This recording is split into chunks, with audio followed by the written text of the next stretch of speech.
How to manage your text updates on Facebook mobile. Hello guys, in today's video I'm gonna show you how to manage your text updates on Facebook mobile. First we're gonna do is go to Facebook and then click these three lines here and go down until you find settings and privacy.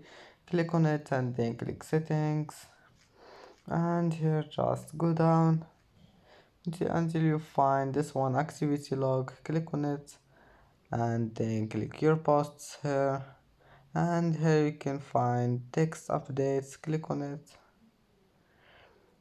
and as you see here you can manage your text updates, and then just go back and it will be saved. And that's it for today's video. If you like this video, please don't forget like and don't forget subscribe, and see you in the next video.